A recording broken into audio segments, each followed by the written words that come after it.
बिस्मिल्लाहिर्रहमानिर्रहीम। अस्सलाम वालेकुम रहमतुल्लाहि व बरकातुहू। ज़ुबैर ख़ान आपको अपने channel voice of truth VOT में खुशामदीद कहता है।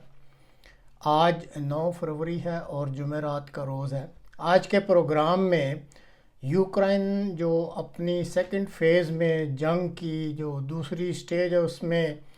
अब शामिल होने जा रहा है, या यूँ कह सकते हैं कि जी जो यूक्रेन में जंग जारी है अभी अपनी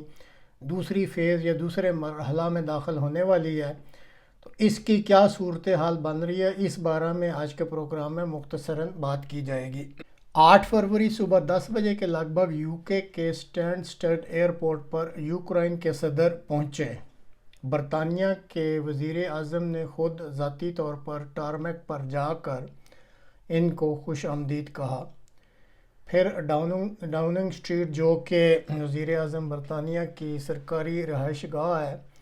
वहाँ पर ये आए और इनको बाकायदा रेड कारपेट पर इनका इस्तकबाल किया गया और फिर वहाँ दोनों रहनुमाओं के दरमियान बातचीत हुई। इस बातचीत के बाद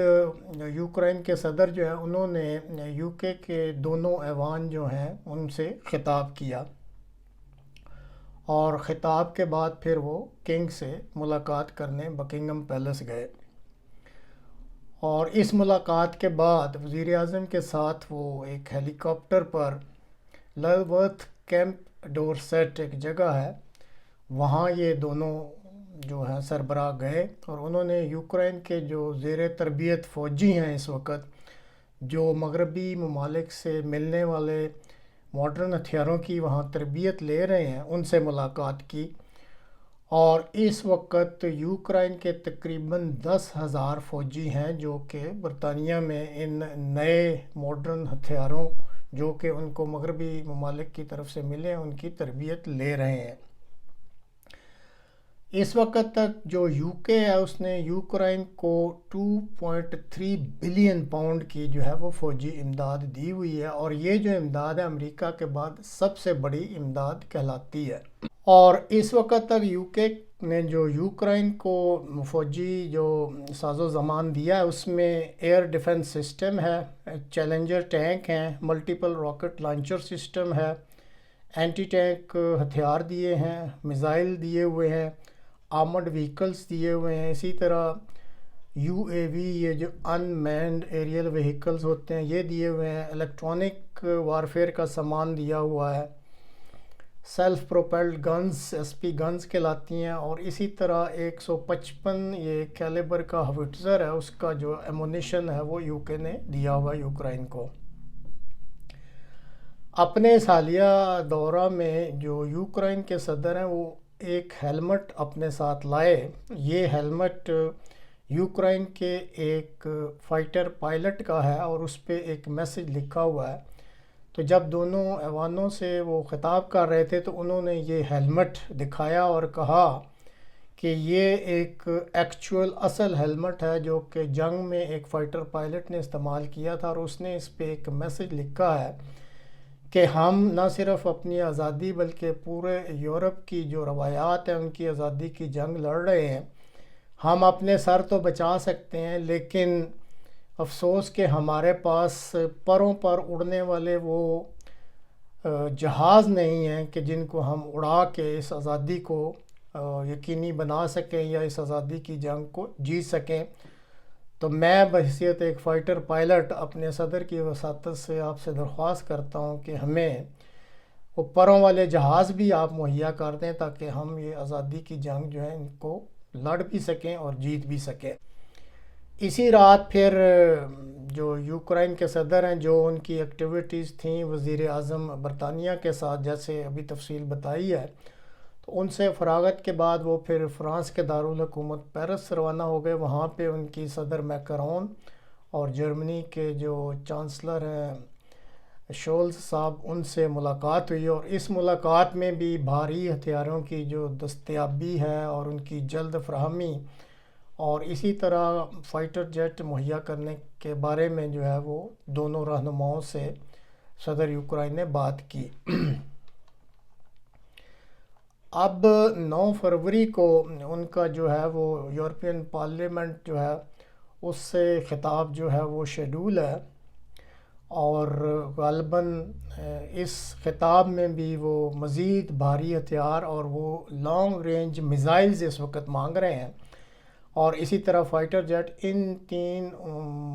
معاملات پر وہ بات چیت کرنا چاہتے ہیں یورپین یونین سے۔ بہرحال جو یورپین یونین کے ترجمان ہیں انہوں نے پریس کے ذریعے ایک اپنا شکوہ جو ہے وہ شائع کیا ہے کہ وہ یہ کہتے ہیں کہ یورپین یونین جو اس خطے میں سب سے بڑی انٹیٹی ہے یا اس کی حیثیت سب سے اہم ہے، لیکن یوکرائن کے صدر نے اگر اس علاقے کا یا اس یونین کا دورہ کرنا ہی تھا تو انہوں نے جو شیڈول بنایا ہے اس میں یورپین یونین کو انہوں نے آخری درجے پر رکھا ہے۔ پہلے وہ یو کے گئے ہیں، پھر فرانس گئے اور پھر اپنے آخری مرحلے پر اب تیسرے نمبر پر انہوں نے یورپین یونین کو چنا ہے کہ وہ یہاں آئیں گے اور یہاں وہ جو شاملین ہیں یا جو یہاں پہ موجود ہیں سربراہان ان سے خطاب کریں گے۔ تو اس پہ انہوں نے شکوہ کیا ہے کہ یوکرائن کے صدر کے دماغ میں یا یوکرائن کی حکومت میں ایسا لگتا ہے کہ یورپین یونین کی اتنی اہمیت نہیں ہے جتنی وہ دوسرے ممالک کو دے رہے ہیں۔ اسی طرح انہوں نے کہا کہ یہ جو یورپین یونین کا پلیٹ فارم ہے یہ کوئی لانگ رینج میزائلز یا بھاری ہتھیار یا فائٹر جیٹ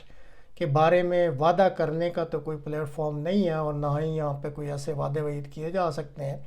لیکن بہرحال یوکرائن کے صدر کو ایک موقع مل جائے گا کہ وہ